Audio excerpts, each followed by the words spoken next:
We're now going to look at how to draw a time series graph in Excel.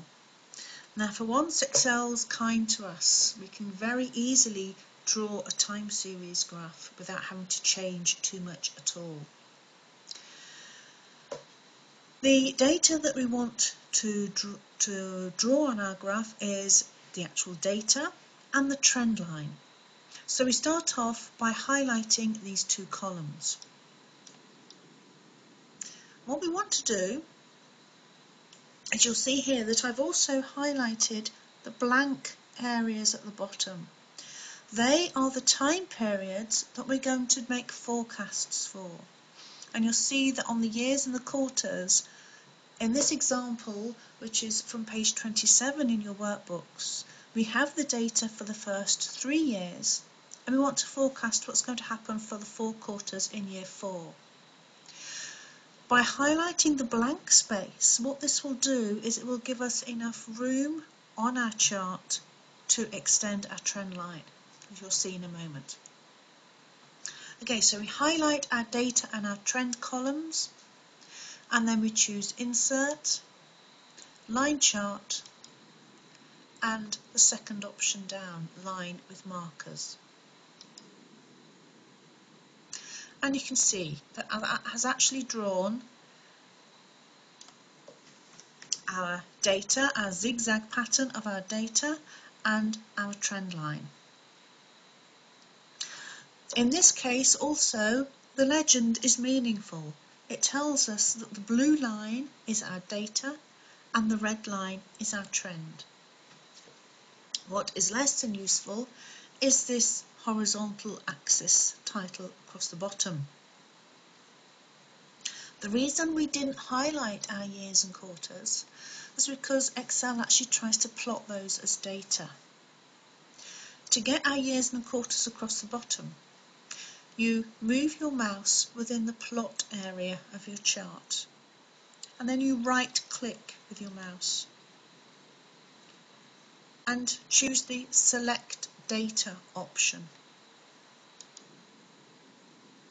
Now whatever you do, don't change anything on the left hand side. That is your actual data. What we want to do is to change the horizontal axis labels. So click on the Edit button here on the right hand side of this box.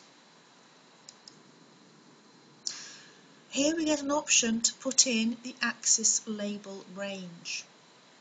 So we want to highlight our years and our quarters. Now just be careful that you don't highlight the titles, you only highlight the numbers.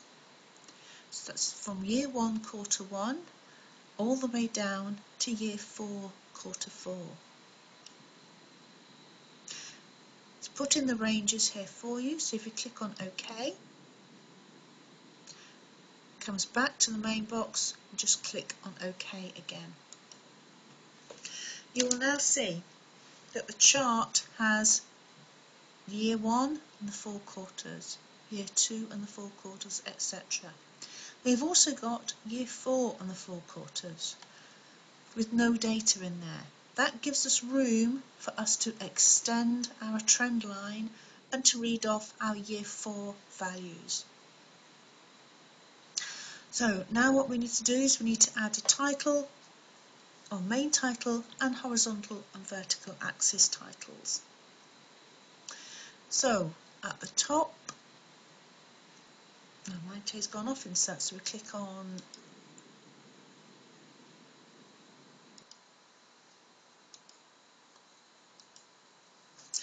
OK, so I've got Chart Tools at the top, so we click on Layout and we include a chart title. Above Chart, well, what is our chart about? Well, it's a graph of sales for years 1 through to 4.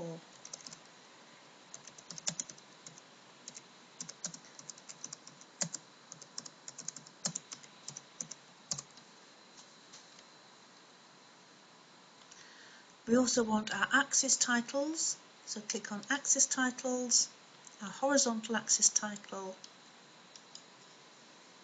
Well, this is years and quarters.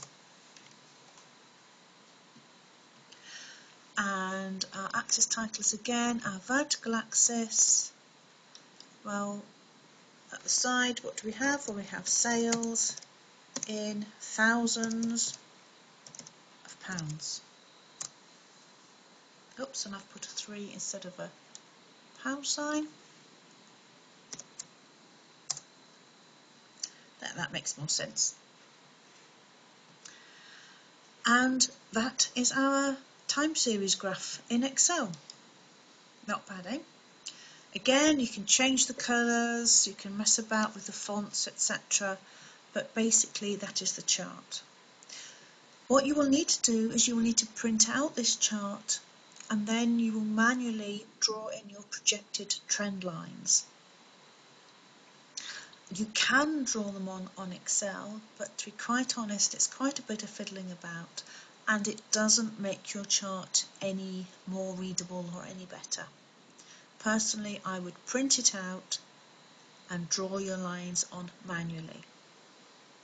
What you might want to do is you might want to just make your chart a bit bigger so that there's more room on your vertical axis, so that when you draw in your 3 projected trend lines, your optimistic, your in-between and your pessimistic lines, it makes it easier to read off the values on this axis.